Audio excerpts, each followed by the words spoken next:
Alhamdulillah, saya bersyukur kepada Allah Subhanahu wa taala karena Allah Subhanahu wa taala memberikan kesempatan kepada saya untuk duduk bersama kalian semua. Semoga Allah Subhanahu wa taala menjadikan perkumpulan ini adalah perkumpulan yang penuh dengan keberkahan. Allah Subhanahu wa taala tidak mengharamkan kita dari syurganya Allah Subhanahu wa taala, dan saya mendapatkan banyak ilmu. Karena beberapa hari yang lalu saya masih di Singapura. Mungkin sekitar 4 hari yang lalu saya di Singapura. 3 hari yang lalu saya di Malaysia. 2 hari yang lalu saya di Palembang. Hari ini saya sudah berada di Semarang. Dan besok saya sudah berada di Sumatera lagi. Pelajaran yang saya ambil adalah ketika cinta sudah berbicara, maka semua bisa menjadi nyata. Sahabat-sahabat Muslim dan komunitas-komunitas lain yang ada di Semarang, mereka banyak membantu saya, di antaranya sahabat Hijrah dan lain sebagainya. Banyak membantu saya di dalam berdakwah, seperti di Bandung beberapa waktu yang lalu. Maka panggilan cinta tersebut membawa saya sampai ke Semarang. Alhamdulillah, itu adalah pelajaran yang sangat bermanfaat. Oleh karena itu saya ingin memberitahu kepada kalian, kalau kalian ingin ibadah diterima oleh Allah, maka kuncinya satu. Kunci ibadah adalah apa? Cinta. Kunci ibadah adalah cinta. Tanpa cinta, maka seorang hamba Allah Subhanahu wa taala tidak akan pernah sampai kepada Allah. Maka bohong ketika salah seorang mengatakan bahwa dirinya banyak melakukan ibadah, akan tetapi dia tidak memiliki cinta dari hatinya di dalam beribadah kepada Allah Subhanahu wa taala. Saya teringat seseorang yang bernama Majnun atau Qais bin Mulawwah, yang sering diceritakan oleh sebagian orang dengan nama Majnun Laila. Tahu Majnun Laila? Majnun pecinta kepada Laila, seorang wanita yang di sebagian riwayat diceritakan wanita tersebut tidak cantik. Wanita tersebut tidaklah seindah yang dibayangkan banyak lelaki. Akan tetapi Majnun sudah cinta, dan kalau seseorang sudah mencinta maka matanya buta. Betul atau tidak? Betul atau tidak? Seseorang kalau sudah mencinta maka matanya buta. Salah seorang di antara kita sebagai contoh, cinta sekali kepada anaknya. Padahal anaknya nggak keren-keren banget, tapi setiap hari yang diupload siapa? Anaknya terus. Kenapa? Karena cinta. Bukan karena keindahan yang dimiliki oleh anaknya. Bahkan terkadang mata seorang ayah dan ibu berbeda dengan mata orang lain. Bagi seorang ayah dan ibu, seakan-akan anak dia adalah anak yang paling terindah yang pernah ada. Padahal di mata orang lain biasa saja. Banyak bayi yang sama. Banyak anak orang yang lebih indah, yang lebih tampan, atau yang lebih handsome, atau lebih cantik daripada anaknya. Betul atau tidak? Itu yang namanya cinta. Cinta sudah membutakan mata. Salah seorang di antara kita mungkin mencintai istrinya, atau istrinya mencintai suaminya, apalagi pengantin baru. Ngelihat wanita ini, atau wanita melihat laki-laki ngeludah aja dibilang cakep. Waduh, cakep banget cara ngeludahnya. Woi, ngeludah bro. Cara ngeludahnya dibilang cakep. Kenapa? Karena matanya sudah tersihir dengan yang namanya cinta. Cara berjalannya, cara minumnya, cara duduknya, padahal tidak ada beda dengan manusia lainnya. Tapi ketika cinta sudah berbicara, maka semua akan menjadi indah. Begitu juga ketika kalian sudah menjadikan Allah segala-galanya bagi kalian, maka kalian akan mendapatkan kenikmatan di dalam beribadah di jalan Allah. Qais atau Majnun, dia begitu mencintai Laila. Di dalam riwayat, Laila bukanlah wanita yang cantik, wanita yang hitam, wanita yang tidak memiliki rupa yang indah untuk dipandang. Tapi sebagaimana kata Imam Syafi'i, imam kita bersama, apa kata Imam Syafi'i? Wa 'ainur ridha 'an kulli 'aibin kalilah, walakin 'ainus sukhut tubdil masawiyah. Mata kalau sudah senang kepada sesuatu, maka mata tersebut akan buta. Semua yang dipandang adalah keindahan, walaupun keburukan jadinya indah. Begitu juga mata kalau sudah benci kepada seseorang, mata sudah benci kepada seseorang. Kita nggak suka sama teman Teman kita datang ke masjid, teman yang kita nggak suka, paling kita ngomongnya apa? Wah, nih anak paling caper. Wah, nih anak paling pengen dibilang soleh. Wah, nih anak paling pengen dibilang orang yang baik. Padahal orang jelas-jelasan datang ke tempat yang baik, tapi karena kita tidak ada cinta kepada dia, tidak ada respect kepada dia, maka yang jadi apa? Hasilnya buruk. Oleh karena itu cinta adalah segala-galanya. Pesan saya, kalau ingin mendapatkan kekhusyuan di dalam sholat, di dalam beribadah, utamakan cinta. Setelah itu baru kamu lakukan segala hal, dan kamu akan merasakannya dalam keadaan nikmat. Qais atau Majnun, suatu saat dia berjalan, dan berjumpa beberapa orang yang sedang beribadah, sedang sholat. Beberapa orang yang sedang sholat. Lalu Qais ataupun Majnun ini menghampiri orang yang sedang sholat tersebut dan duduk di hadapan orang yang sedang sholat. Bayangkan, kalau kamu sedang sholat, tiba-tiba ada orang duduk di depan kamu, kira-kira khusyuk gak sholatnya? Kira-kira khusyuk gak sholatnya? Sedang takbir, Allahu Akbar, tiba-tiba ada orang duduk di depan. Kita baca Fatihah sambil fokus, gak bisa. Maka orang-orang yang sedang sholat tersebut mempercepat sholatnya, karena tidak khusyuk. Ada orang yang mengganggu. Selepas mereka sholat, mereka mendekati Majnun. Hei Majnun, hai orang gila, kenapa kamu mengganggu ibadah kami? Kenapa kamu mengganggu sholat kami? Kenapa kamu mengganggu hubungan antara kami dengan Allah? Apa kata Majnun? Apakah kalian benar-benar sedang sholat? Apakah kalian apakah kalian serius sedang bercinta dengan Allah? Apakah kalian sedang bermunajat dengan Allah? Sepertinya kalian dusta. Kenapa kamu bisa bilang dusta? Karena saya, kalau masuk kampung Laila, saya tidak toleh kanan, tidak toleh kiri. Saya tidak melihat apa yang ada di belakang saya. Fokus pikiran saya hanya Laila. Kalau saya sudah masuk ke kampung Laila, mau ada orang ribut di sebelah saya, mau ada mobil tabrakan di sebelah saya, mau ada segala hal apapun yang terjadi, pikiran saya hanya Laila. Karena yang saya tuju adalah Laila. Maka orang-orang tersebut kebingungan dengan jawaban Majnun yang begitu luar biasa.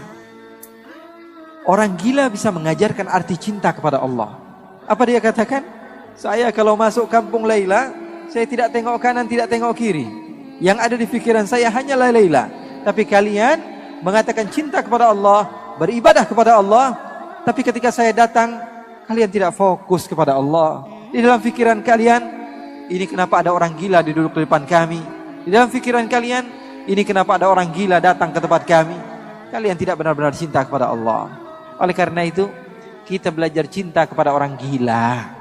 Belajar cinta sama orang ini Majnun luar biasa cintanya. Suatu saat, Majnun sedang duduk bersama anjing. Duduk sama anjing. Dimuliakan anjing tersebut. Diberikan parfum sama dia. Dipakaikan pakaian. Kemudian dia memiliki roti, dia potong dua, yang setengah dia makan, yang setengah dia kasih kepada anjing tersebut. Ini orang gila wajar ya. Maka sebagian orang datang kepada Majnun dan mengatakan, hei Majnun, kamu ini tambah lama, tambah gila saja. Kenapa anjing kamu berikan setengah daripada harta kamu? Apa kata Majnun? Begitu indah Majnun mengajarkan cinta kepada kita yang tidak faham akan arti daripada cinta. Apa kata Majnun? Saya memuliakan anjing ini karena saya tahu matanya pernah memandang kampungnya Laila. Saya memuliakan dia karena matanya pernah memandang kampung kekasih saya, maka saya mencintainya. Segala sesuatu yang berhubungan dengan kekasihnya, dia cinta kepadanya. Ini arti daripada cinta. Oleh karena itu, ketika kalian mau mengagungkan Allah, mau bertakbir kepada Allah, kalian harus tahu hakikat ucapan kalian itu apa. Saya mengagungkan siapa? Cinta adalah segala-galanya. Dari cinta mampu seseorang menghasilkan mutaba'ah, pengikutan dan kesabaran. Makanya seorang ulama yang bernama Ash-Shibli, dia dipenjara. Lalu murid-muridnya datang. Apa yang dilakukan murid-muridnya? Membawakan hadiah, membawakan oleh-oleh, membawakan makanan, membawakan minuman, membawakan pakaian. Setelah sampai di lapas, di tempat di mana Al-Imam Asyibli ketika itu ditahan, Al-Imam Asyibli melihat ada batu di sampingnya, dia ambil, dia lempari murid-muridnya. Kemudian setelah dilempari semuanya pergi. Lalu beliau mengatakan, "Lau kuntum ahibbai law sabartum ala balai." Kalian pendusta ketika kalian mengatakan cinta kepadaku. Kalau kalian cinta pasti kalian sabar akan apa yang telah aku lempar kepada kalian. Jadi yang namanya cinta perlu kepada bukti, dan dengan adanya cinta maka kamu bisa mengagungkan Allah Subhanahu wa taala. Jadi para ulama mereka berdakwah, mereka mengajarkan kepada umat untuk mengagungkan Allah dengan cinta. Makanya mereka bersatu bersama-sama, tidak memandang yang satu daripada organisasi ini, daripada organisasi enggak. Semuanya satu, cinta kepada Allah Subhanahu wa taala. Oleh karena itu, saya berharap 2 hari kalian berkumpul di tempat ini, atau sebagian sahabat ada yang baru datang, pulang daripada acara ini membawa ilmu. Membawa ilmu, setidaknya satu ilmu, satu poin yang paling penting kalian bawa ke rumah. Menjadikan perubahan bagi diri kalian. Untuk apa kita mengadakan acara-acara seperti ini kalau kalian tidak mendapatkan manfaat?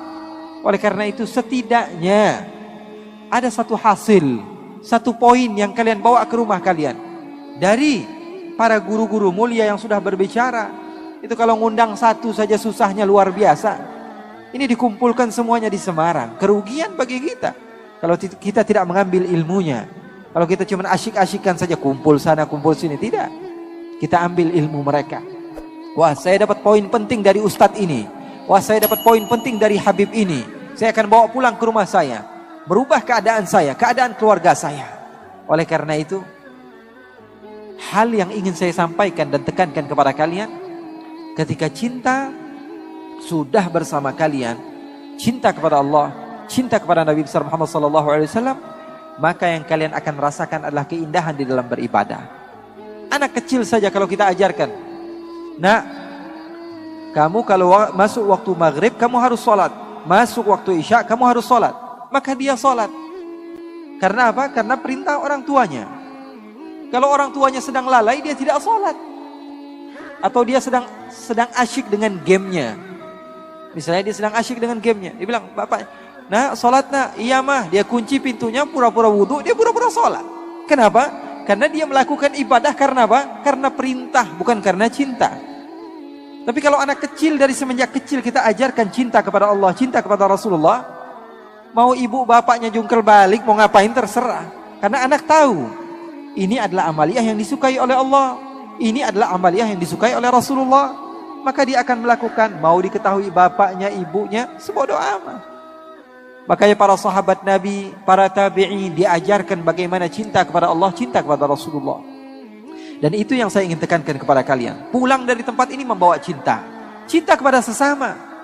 Kalau di dalam ajaran agama Islam kepada non-muslim pun, kepada orang yang tidak beriman kepada Allah, kita harus mengajarkan kebaikan kepada mereka. Apalagi kepada orang yang beribadah kepada Allah.